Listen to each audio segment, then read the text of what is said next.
Yang di-Pertuan Negeri Sabah Tun Musa Aman berkenan merasmikan Masjid UMS Sandakan. Masjid bernilai RM5 juta itu dibina pada 11 Januari 2023 di Kampung Sungai Batang Batu 10. Pembinaannya merupakan cetusan idea Tun Musa semasa menjawat jawatan Ketua Menteri. Pengerusi Ahli Lembaga Pengarah UMS, Datuk Seri Panglima Abdul Rahman Dahlan berkata, pembinaan masjid ini hasil usaha dan tadbir urus Kementerian Pendidikan Tinggi dan UMS. Matlamatnya memastikan kampus dilengkapi kemudahan beribadah yang mampu menjadi medan penyatuan ukhuwah. Masjid UMS Sandakan ini mampu menampung 1,000 jemaah pada satu-satu masa. Petronas terus komited memperkukuh kerjasama strategik dengan kerajaan negeri, terutama usaha membangunkan kawasan wilayah Timur Sabah serta menyokong aspirasi kerajaan negeri dalam pembangunan industri minyak dan gas. Petronas tetap berniat untuk bekerjasama dan mendukung aspirasi negeri Sabah untuk membangunkan industrinya.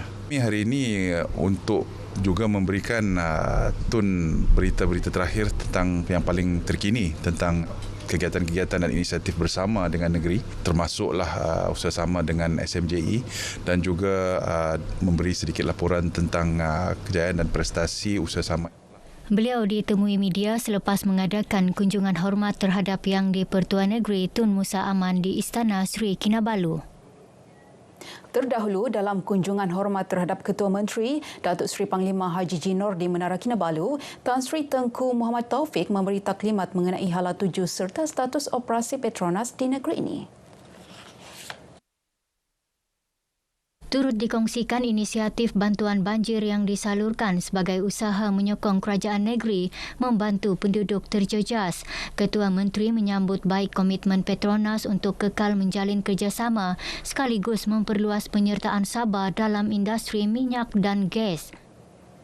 Parti Liberal Demokratik LDP menegaskan komitmen membantu kerajaan mendepani masalah rakyat di peringkat akar umbi, terutama membabitkan penyelesaian isu 3 serangkai melibatkan bekalan air, elektrik dan jalan raya.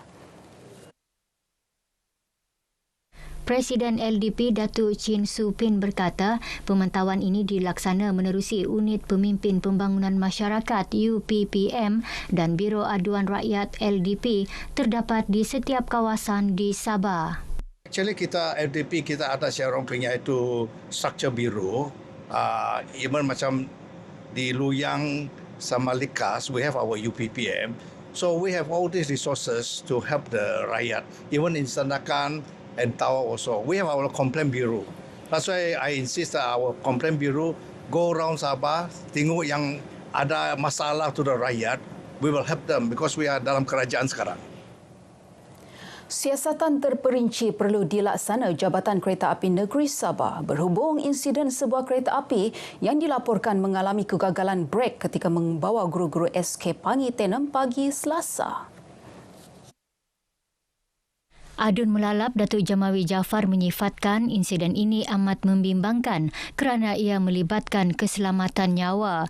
Beliau turut merakamkan penghargaan atas keberanian dan keprihatinan penduduk kampung yang bertindak segera dalam situasi cemas ini.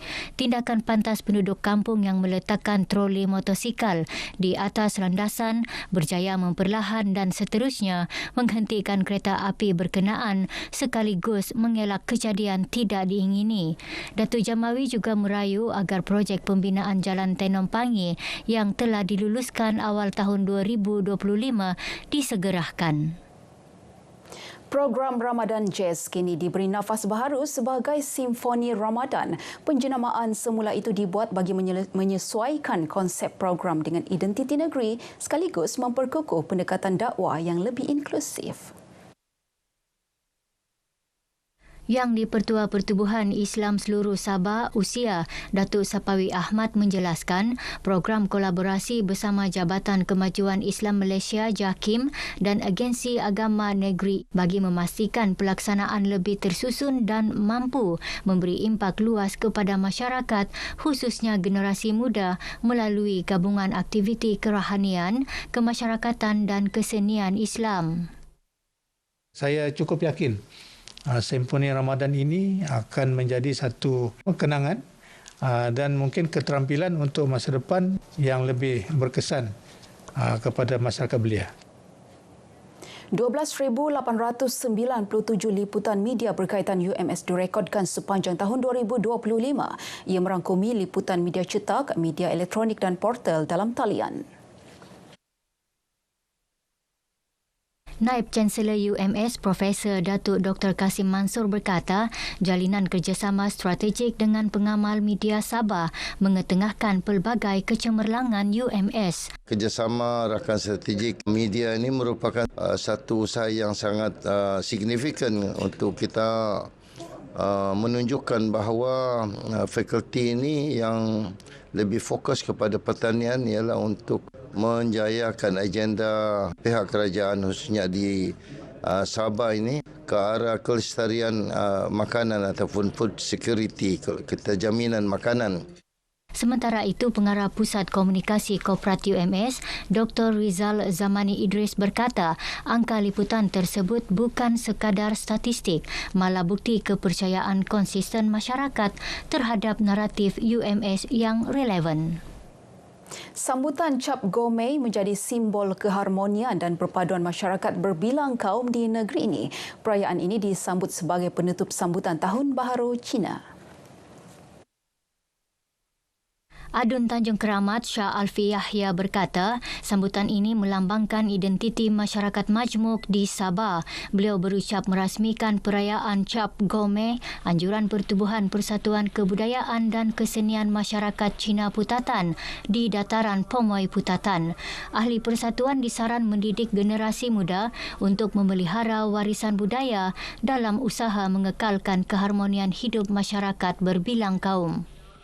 Kami pun harap yang orang muda boleh join kami punya pertubuhan lah. Sementara kami punya persatuan ni kebanyakan umur macam saya lah tinggi sikit. Kami haraplah lebih banyak orang muda boleh join kami punya persatuan. Ini yang saya minta.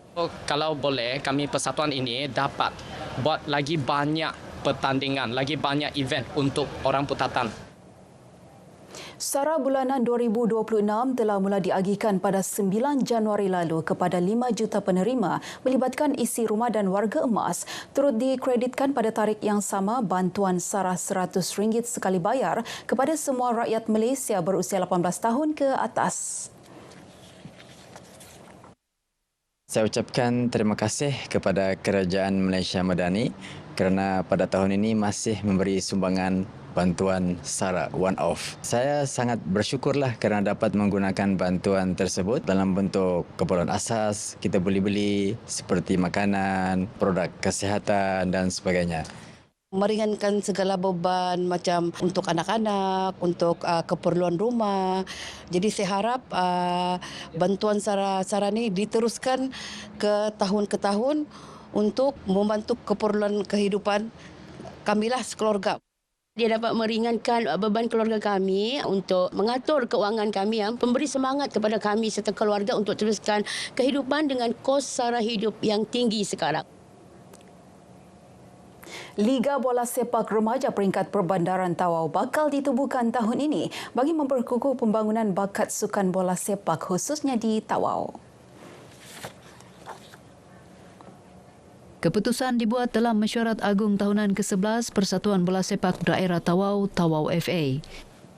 Sudah sampai masanya untuk memeriahkan lagi sukan bola sepak, untuk kita mencari, mencungkil bakat-bakat baru itu, supaya kita juga akan mengadakan Liga Bola Sepak Remaja. Mudah-mudahan kita akan dapat melahirkan lebih ramai lagi pemain-pemain muda yang mempunyai potensi untuk kita gilap bakat mereka dan boleh menjadi pemain yang berkualiti untuk negeri Sabah dan juga negara Malaysia. Sepanjang tahun ini, Tawau FA akan memperbanyak program pencarian bakat sukan. Selain menggalakkan penubuhan Akademi Bola Sepak dengan kerjasama kelab bola sepak ternama serta pihak korporat. Baik, sekian paparan berita pagi Sabah kali ini. Menyusul selepas ini berita pagi Sarawak bersama Bumawan. Salam Malaysia Madani.